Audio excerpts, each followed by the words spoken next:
Kitab Undang-Undang Hukum Acara Pidana, khususnya pasal 143 ayat 2 huruf B. Padahal surat dakwaan memegang posisi yang penting dalam pemeriksaan. Sidang lanjutan kasus korupsi yang melibatkan Menteri Komunikasi dan Informatika, Menkominfo, nonaktif Johnny G. Plate kembali digelar, Selasa, 4 Juli 2023, hari ini. Sidang korupsi pengadaan Tower BTS Kominfo ini beragendakan pembacaan eksepsi atau nota keberatan dari Johnny G. Plate. Mengutip Sistem Informasi Penelusuran Perkara atau SIP Pengadilan Jakarta Pusat, sidang mantan Sekjen Partai Nasdem ini memiliki nomor perkara 55 PID, SUS, TPK 2023, PN Jakarta, PST. Didasarkan pada hasil penyidikan, sebagaimana dapat disimpulkan pada ketentuan 140 ayat 1 KUHP yang mengatur. Dalam hal penuntut umum berpendapat bahwa dari hasil penyidikan dapat dilakukan penuntutan dalam waktu secepatnya ia membuat surat dakwaan. Keharusan bahwa surat dakwaan itu harus didasarkan pada hasil penyidikan juga disampaikan pada doktrin antara lain.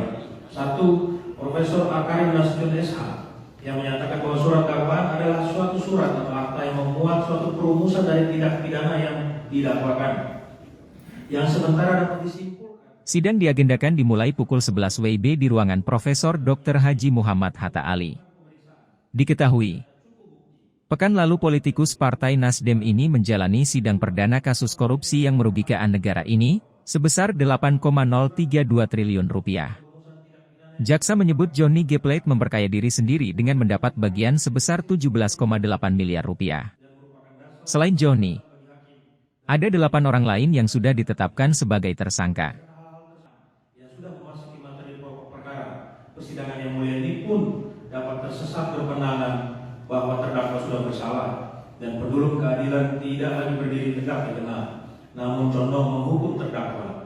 Karena bukankah dengan mendengar dakwaan penuntut umum, persidangan ini dapat tersesat dan berkesimpulan sementara bahwa apa yang didakwakan oleh penuntut umum dalam surat dakwaannya tersebut adalah benar kuat norma. Oleh karena itu kami perlu menyampaikan keberatan dan tanggapan sesuai pasal 156 ayat 1 KUHP sehingga pendulum keadilan seimbang berdiri tegak, tidak condong ke kiri maupun ke kanan.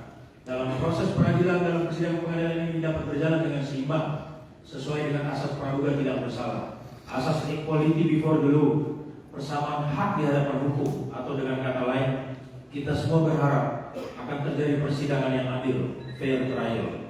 Dalam kesempatan ini kami juga sangat berharap agar dalam repliknya nanti penuntut umum tidak menanggapi nota keberatan kami ini dengan hanya mengatakan nota keberatan kami ini sudah memasuki materi pokok perkara, karena sangatlah tidak adil dan tidak fair dan tidak berimbang apabila penuntut umum diberikan kebebasan mengungkapkan, membacakan materi pokok perkara, sedangkan kami dibatasi hanya boleh mengomentari hal-hal yang bersifat yuridis formal. Bukankah kita semua berharap sidang ini berjalan tidak memihak?